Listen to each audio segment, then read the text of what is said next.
Congress councillor Ashish Joshi સામે નોંધાયેલી FIR મામલે નવો વળાંક આવ્યો છે.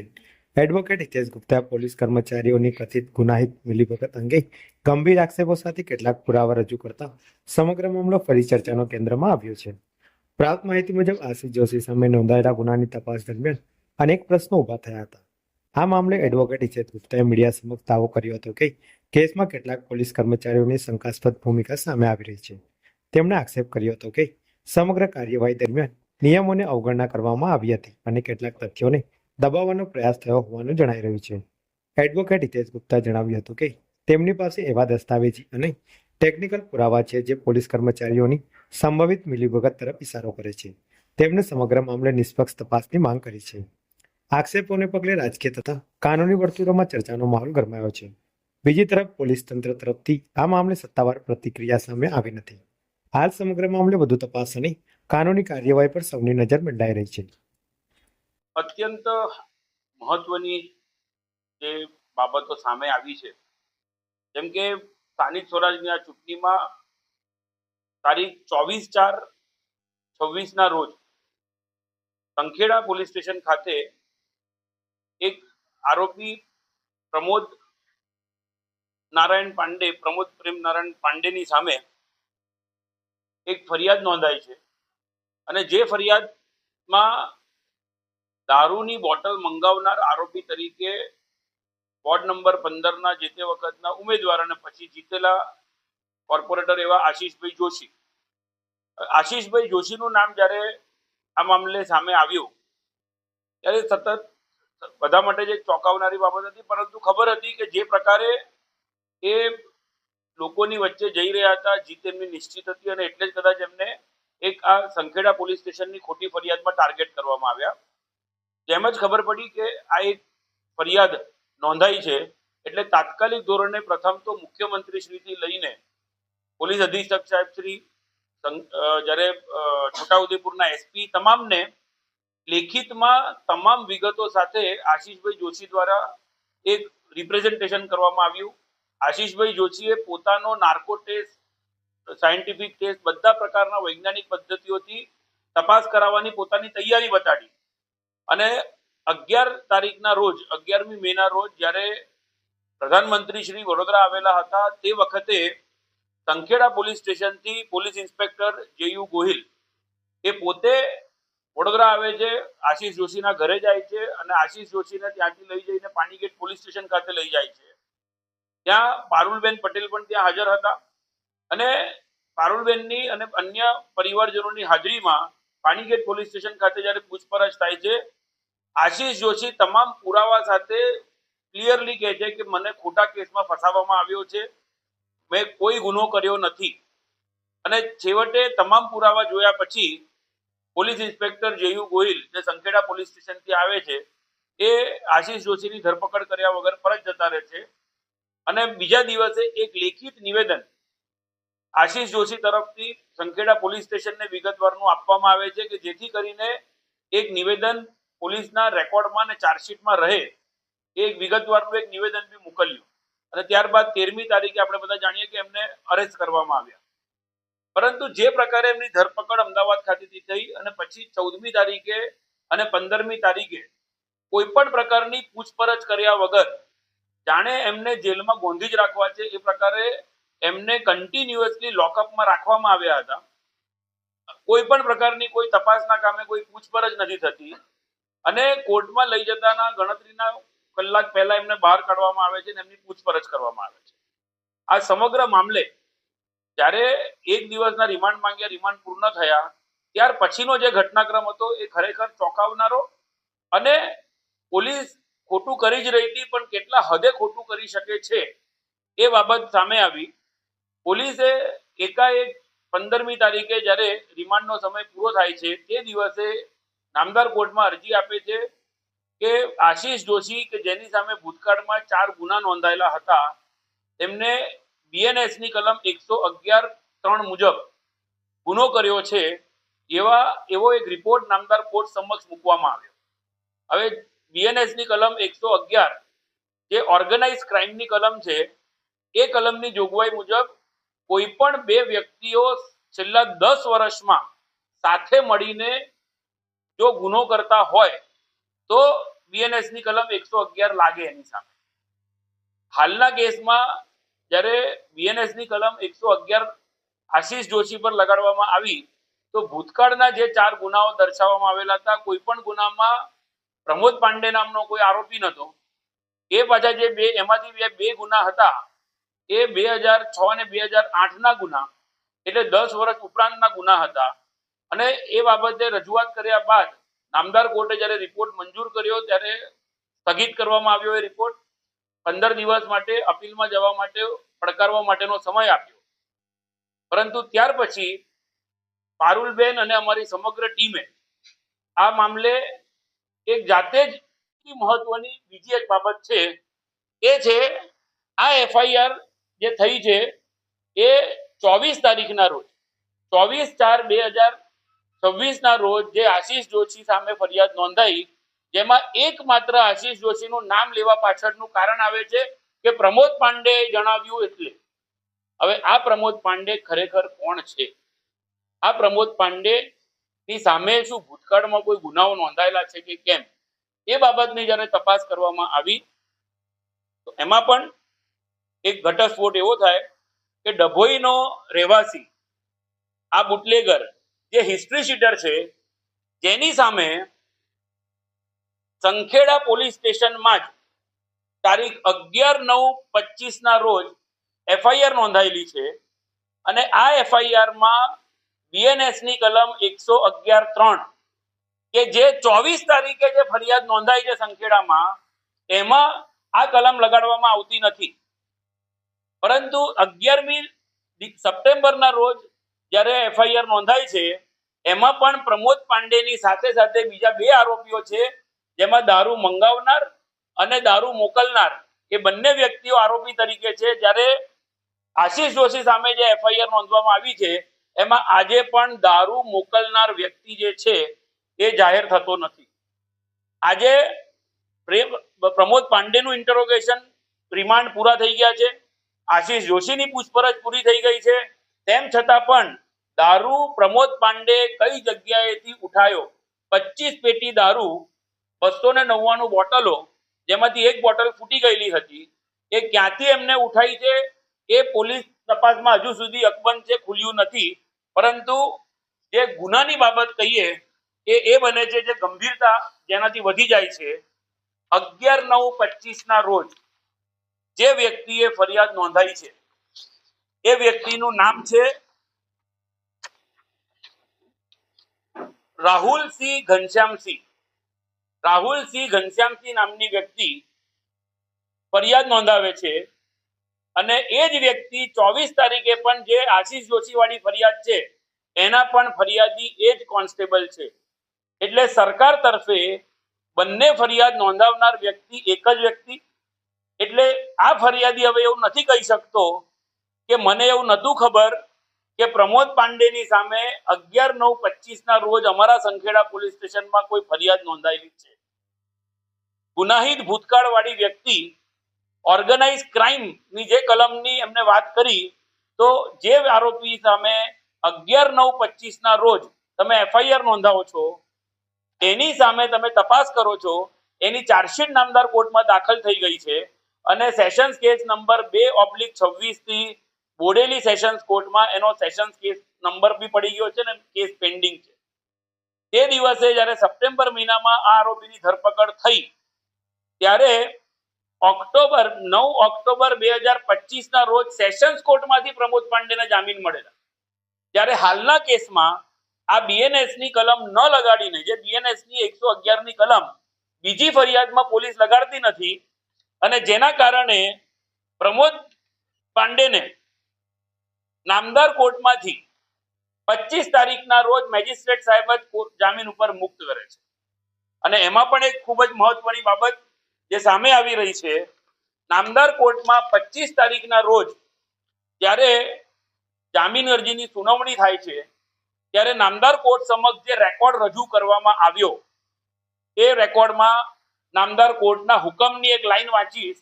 નામદાર કોર્ટે ઓર્ડરમાં લખ્યું છે કે આરોપી પક્ષની રજૂઆત તથા રેકોર્ડ કેસની હકીકતોને ધ્યાનમાં લેતા હાલના આરોપી પોતાના ઘરે પ્રસંગ હોય તે માટે મંગાવેલો હતો. એટલે જે દારૂનો આક્ષેપ આશીષ જોશીની સામે કરેલો એ પોલીસ પેપર જે 25 તારીખના રોજ નામદાર કોર્ટે જોયા એમાં પ્રમોદ પાંડેએ પોતાના ઘરે દારૂ મંગાવેલો હતો એવો આક્ષેપ અને જામીન અરજીમાં પ્રમોદ પાંડે સ્પષ્ટ લખ્યું છે કે હું નિર્દોષ છું અને પોલીસે મને ખોટા કેસમાં ફસાવેલો છે.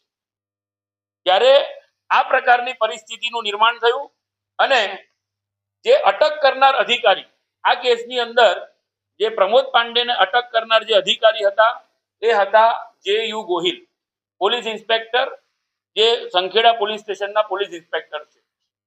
હવે આ જ અધિકારી જ્યારે નામદાર કોર્ટમાં રિપોર્ટ કરે છે પ્રમોદ પાંડેનો, એ રિપોર્ટમાં પણ કોઈ પણ જગ્યાએ કલમ 111(3) નો ઉલ્લેખ નથી કરતા. રેડિંગ પાર્ટી જે 24 તારીખે જે ફરિયાદ નોંધાઈ છે એના રેડિંગ પાર્ટીના મેઇન અધિકારી તરીકે પોલીસ ઇન્સ્પેક્ટર જે.યુ. ગોહિલ, રાહુલસિંહ ઘનશ્યામસિંહ, રાયસિંહ જયસિંહ, દીપસિંહ વિજયકુમાર દીપસિંહ બારિયા, બાબુભાઈ ગોરધનભાઈ પરમાર, આ તમામ સંખેડા પોલીસ સ્ટેશનના પોલીસ કર્મચારીઓએ મુખ્ય આરોપી પ્રમોદ પાંડેને એક ગુનાહિત ષડયંત્રના ભાગરૂપે ઈરાદાપૂર્વક ફરિયાદમાં ઓછી કલમ લગાડી છે અને ઓછી કલમ લગાડીને આરોપીને આડકતરી રીતે મદદ કરવા, સહેલાઈથી આરોપીને જામીન મળી જાય, પ્રમોદ પાંડે તરત જામીન ઉપર મુક્ત થઈ જાય, અગાઉ જે રીતે એ જેલમાં રહ્યો એવી રીતે એને જેલવાસ ન ભોગવવો પડે એ જ બદ ઇરાદાથી કલમ 111 BNSS ની બીજી ફરિયાદમાં ન લગાડી અને તેમ કરીને આ આરોપીઓએ નામદાર કોર્ટમાં પણ જે રિપોર્ટ રજૂ કર્યા એમાં પણ એમને કલમ 111(3) અગાઉ આ આરોપી સામે દાખલ થયેલી છે એ તમામ બાબતો જે છે એ ગંભીર બાબતો છે. જે જામીન અરજીની સુનાવણી વખતે પણ પ્રમોદ પાંડેને જામીન ન મળે તે વખતે પણ સાચી રજૂઆતો ન કરી, ખોટી રજૂઆતો કરી અને એટલે આ તમામ આરોપીઓએ ભારતીય ન્યાય સંહિતાની કલમ 256 અને 257 અને ગુનાહિત ષડયંત્રની કલમ 61 મુજબનો સ્પષ્ટ ગુનો કરેલ છે એ પ્રસ્થાપિત થાય છે આ તમામ દસ્તાવેજો ધ્યાને લેતા. અને તેથી આ સમગ્ર મામલે પોલીસ મહાનિદેશક શ્રી, વડોદરા રેન્જ આઈજી સાહેબને, માનનીય ગૃહમંત્રી સાહેબને, માનવ અધિકાર પંચ અને વડોદરા લોકલ પોલીસ સ્ટેશનમાં આ તમામ જગ્યાએ માજી મ્યુનિસિપલ કાઉન્સિલર પારુલબેન પટેલ મારફતે એક વિગતવારની લેખિત ફરિયાદ ઓનલાઈન તેમજ પોસ્ટ દ્વારા અને રૂબરૂમાં અમે આજરોજ આપી રહ્યા છે. આ સમગ્ર મામલે જે પ્રકારે પોલીસે ગુનાહિત પ્રવૃત્તિ કરી છે એમાં આ સરકાર તરફે થયેલી બંને ફરિયાદોમાં બદ ઇરાદાપૂર્વક જ આખું એક ષડયંત્ર રચવામાં આવ્યું છે. ફરિયાદમાં બહુ સ્પષ્ટ માંગણી છે કે તમામ આરોપીઓના call detail record, mobile tower location અને સાથે સાથે સંખેડા પોલીસ સ્ટેશનના 23, 24 અને 25 તારીખના જો સીસીટીવી ફૂટેજો જો ચકાસવામાં આવશે તો બધી બાબત સ્પષ્ટ થઈ જશે કે સમગ્ર કેસનું જે મથાળું છે, જે પંચનામું છે એ આખું ખોટી રીતે ઊભું કરવામાં આવેલું છે. આખી ફરિયાદ ખોટી રીતે ઊભી કરવામાં આવેલી છે. હાલની જે ફરિયાદ છે એ ફક્ત કલમો ઓછી લગાડીને આરોપીને બચાવવા માટેની જે ગુનાહિત કૃત્ય પોલીસે કરેલું છે, અમે હાલ એ બાબતની ફરિયાદ આપી છે. આશા રાખીએ છીએ અને ફરિયાદમાં ઉલ્લેખ બી કર્યો છે કે જે રીતે કાયદામાં રહેશો તો ફાયદામાં રહેશો વાળી વાત વારંવાર રાજ્ય સરકાર તરફથી બધાના માટે આવે છે, તો કાયદામાં રહેવાની સૌથી પ્રથમ જે મર્યાદાની વાત છે એ પોલીસ ડિપાર્ટમેન્ટ માટે છે. જે બધાને કાયદાના પાઠ શીખવાડવાની વાત કરતા હોય તો સૌ પ્રથમ વખત પોલીસે પોતે એ કાયદો જોવો પડે. આ કેસની અંદર પ્રમોદ પાંડે ને સાથે રાખીને રિકન્સ્ટ્રક્શન પંચનામું થવું જોઈતું હતું. કઈ જગ્યાએથી પ્રમોદ પાંડે માલ ઉઠાવ્યો છે એની વિગતો પોલીસે મેળવવી જોઈતી હતી, પરંતુ કારણ કે આખો કેસ આ ખોટો ઊભો કરેલો છે એટલે ફરિયાદથી લઈને આજ દિન સુધી મહત્વની બાબતો સામે આવી નથી રહી અને એટલે જ હાલ આ તપાસની માંગણી છે નામદાર હાઈકોર્ટમાં આશીષભાઈ જોશીની અમે ક્વોશિંગ પિટિશન ફાઇલ કરી દીધેલી છે 4/5/2026 ના રોજ. અને એ ક્વોશિંગ પિટિશનની આવનાર દિવસોમાં જ્યારે હિયરિંગ આવશે ત્યારે નાર્કો ટેસ્ટની સાથે સાથે ખોટા કેસ કરવાવાળા તમામ પોલીસ અધિકારીઓ સામે જે પ્રકારે આશીષભાઈ જોશીના ખોટા કેસમાં ફસાવેલા છે તેની માટે પણ આગળની કાર્યવાહી આશીષભાઈ જોશી તરફથી કરવામાં આવશે. કરવાનું એક અભિયાન ઉઠાયું કે આ સમગ્ર મામલે પોલીસ જે ખોટું કરી રહી છે એના પુરાવા જે સામે આવ્યા એ આજરોજ તમારી સામે મૂકીએ છે. પોલીસે એફઆઈઆરમાં જે કલમો લગાડી હતી એ કલમો બાબતનો બહુ મહત્વની બાબત છે અને સાથે સાથે જે વાહનનો ઉપયોગ થયો, જે વાહન પોલીસે પોતાની એફઆઈઆરમાં નંબર વગરની ગાડી બતાડીને આ એફઆઈઆર કરી હતી, જેમાં આગળ પાછળ કોઈ નંબર પ્લેટ નથી, કશું જ નથી. આ મામલે જ્યારે સંખેડા પોલીસ સ્ટેશન પર પોતે આશીષભાઈ જ્યારે ત્યાં હતા ત્યારે ઘણા બધા વડોદરાથી ત્યાં ગયા અને આ જે ગાડી હતી એ ગાડી જે રીતે ત્યાં પડી હતી, આ એક જ ઓમની ગાડી જે મુદ્દામાલ ગાડી તરીકે પોલીસે આ કેસમાં કબજે બતાડી છે, એમાં ગાડીની આજુબાજુમાં બધી જગ્યાએ બીજી ગાડીઓ પડેલી છે જે બિલકુલ જૂની ગાડીઓ અને પંચર ગાડીઓ પડેલી છે. એટલે એ ગાડીને ખરેખર જો અંદર મૂકવી હોય તો ક્રેન થકી આ વાનને અંદર પાર્ક કરાય. અને એમાં પણ જ્યારે કાચમાંથી ફોટોગ્રાફ પાડ્યા જોયું તો ગાડીની અંદર જ એક નંબર પ્લેટ દેખાઈ આવી છે કે જે ગાડીની અંદર જ હતી અને એમાં જ એ ગાડીની જ્યારે નંબર પ્લેટ જોઈ તો એ નંબર પ્લેટ પરથી જ ક્લિયર થઈ ગયું કે ભાઈ જ્યારે ગાડીની અંદર નંબર પ્લેટ છે તો પંચનામું જ્યારે થયું હોય ખરેખર આ ગાડીનું તો પંચનામામાં ગાડીનો નંબર છે એવું બી દેખાય અને ગાડીના નંબર પ્લેટ સાથેની વિગતોનો ઉલ્લેખ પંચનામામાં કરવો પડે. પરંતુ આ એક એવી ગાડી રહી કે જેમાં પંચનામામાં પોલીસે સીટના નીચેથી ચેસિસ નંબર જોઈને ચેસિસ નંબરનો ઉલ્લેખ ફરિયાદમાં કર્યો, પણ ગાડીના અંદર જે નંબર પ્લેટ હતી એ નંબર પ્લેટ પોલીસે કોઈ જગ્યાએ ઉલ્લેખ નહીં કર્યો. જે નંબર પ્લેટ અમારા ધ્યાનમાં આવી એ નંબર પ્લેટનો ફોટોગ્રાફ બી જે છે એ બી અમે લઈ રાખ્યો કે જેથી કરીને હવે અમને ખાતરી છે કે પોલીસ આ નંબર પ્લેટનો નાશ કરી શકે છે. આ નંબર પ્લેટ એ જ નંબર પ્લેટ છે જે અમે આરટીઓ માંથી ટેલી કરી કે જે ચેસિસ નંબરનો ઉલ્લેખ એફઆઈઆર ની અંદર કરેલો છે એ જ ચેસિસ નંબર વાળો આ નંબર પ્લેટ ગાડીની અંદર જ હતી. તો જ્યારે આ નંબર પ્લેટ જ ગાડીની અંદર હતી તો નંબર પ્લેટ છુપાવવાનું પાછળનું કારણ શું, જે અમારું સ્પષ્ટ માનવું છે કે આ નંબર છુપાવવા પાછળનું કારણ એક જ હોઈ શકે કે જો નંબર સાથેની જો વિગતો પોલીસ જાહેર કરી દે તો કોઈ પણ જગ્યાએ સીસીટીવી કેમેરામાં ફાસ્ટેગથી ટોલ નાકા પર કે આજુબાજુના જગ્યાએથી કોઈ પણ જગ્યાએથી આ ગાડી જો પસાર થઈ હોય તો નંબર પ્લેટથી ઇઝીલી આ ગાડી ટ્રેસ થઈ શકતી હતી અને એટલા માટે પોલીસે નંબર પ્લેટ કાઢી નાખી. એ નંબર પ્લેટ પણ અંદર જ રહેવા દીધી અને અંદર ભૂલી ગયા કે આ નંબર પ્લેટ ખરેખર અંદર રાખીને કોઈને પણ આ નંબર પ્લેટ દેખાઈ શકે છે અને એ નંબર પ્લેટ જ્યારે અમને લોકોને જ દેખાય છે ત્યારે એનો ફોટો બી સંગ્રહ કરીને રાખ્યો. હવે અમારી બહુ સ્પષ્ટ વાત છે, આશીષભાઈ જોશીને હરાવવા માટે સામદામ દંડ ભેદની નીતિ શાસક પક્ષ દ્વારા અપનાવવામાં આવેલી હતી. આશીષભાઈ જોશીએ અત્યાર સુધી જેટલી વખત પણ એમને લેખિતમાં મુખ્યમંત્રીથી લઈને ઉચ્ચ પોલીસ અધિકારીઓને જે રજૂઆતો કરી છે એમને એક જ વાત કીધી છે કે એમના અને ડભોઈના ધારાસભ્ય શૈલેષભાઈ સોટાના વચ્ચે રાજકીય અદાવતો ચાલી રહી છે છેલ્લા 3 વર્ષથી. અગાઉ એ બંને જણા સાથે જ હતા. અગાઉનું જે સ્થાનિક સ્વરાજની ચૂંટણી હતી એ પણ બંને સાથે જ મહેનત કરી હતી અને સાથે આશીષભાઈ રહ્યા હતા.